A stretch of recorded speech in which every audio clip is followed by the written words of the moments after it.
Well, support for President Obama plummeting this morning. The Washington Post reports only 33% of Americans support the White House's handling of the illegal immigration crisis along the southern border. Combine that with the president's refusal to tour the Texas border with Governor Rick Perry, it's no wonder more and more Democrats are lashing out. Joining me now, Arizona Congressman Ron Barber, a Democrat who says the administration is making some big mistakes. Congressman, thanks for being with Fox and Friends this morning. Is this the biggest misstep right now with this administration to not pay more close attention to what's happening at the border? Well, there's plenty of blame to go around. Washington has for too long ignored the problem of illegal immigration, drug trafficking across the border. I'm one of 9 Democrats, and 9 members, I should say, who have a border district. And the people I represent want the border secure. And that's what I'm trying to do. Well, yeah, the burden is falling on your lap. Where did the president drop the ball in this specific, we'll just call it month? Well, there's a number of things that should have been done. First of all, the influx of these children from Central America, I think, was predictable as early as January, even maybe back last year. And I think we should have been much better prepared for the influx than we were when they all started showing up in greater numbers. Secondly, there was no notification to local authorities, to my office, or to anyone really, before the kids started showing up in southern Arizona. Those are 2 big mistakes. But now we have to solve the problem. And that's what I've tried to do by signing on to a bill that was introduced by my colleague from Texas, Congressman Cuellar. Right, the Cuellar bill, which Harry Reid said he's going to take no part in. He doesn't want to participate in because, partly, the border is secure. Do you believe the border is secure? Is Harry Reid delusional?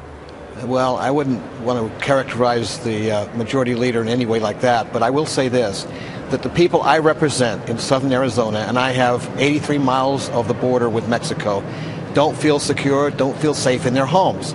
And until that's done, the border isn't secure from my perspective. So that's what this bill is about in terms of the latest crisis, getting a handle on this situation, solving the problem once and for all that we haven't solved in many, many months and years. We have to get down to solving problems. That's why the people of southern Arizona sent me to Washington, and that's what I'm trying to do with this legislation. Come November, Charles Krauthammer said that Democrats will be thrashed in these elections. Your opponent has raised a ton of money in just recent month here. Are you concerned about that? Is that why you're taking this harsh position now against the president and administration? No, it has nothing to do with that. I've been working on this issue since before I came to Congress.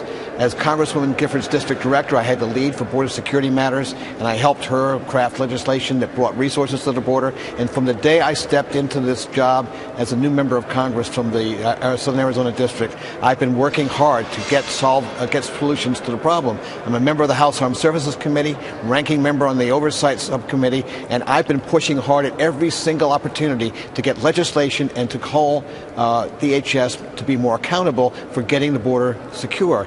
The strategy is wrong, and now we have a new crisis with these kids that are coming in, which allowed the cartels actually to exploit us in 2 ways. First of all, they exploit the children by encouraging them to come, taking large amounts of money from them and their families, perilous journey across Mexico, and then they've opened up areas of the border because we've pulled Border Patrol agents off the border to care for these kids. That's not their job. Their job is to secure the border, and the cartels are having their way in 2 different ways of exploiting the border situation. Absolutely. You know, Congressman, it is absolutely refreshing to hear someone say that on the other side of the aisle. We've heard it from Republicans. We thank you for joining Fox and Friends right now with the fresh, clear look here. Very good. Thank you. Nice to meet you.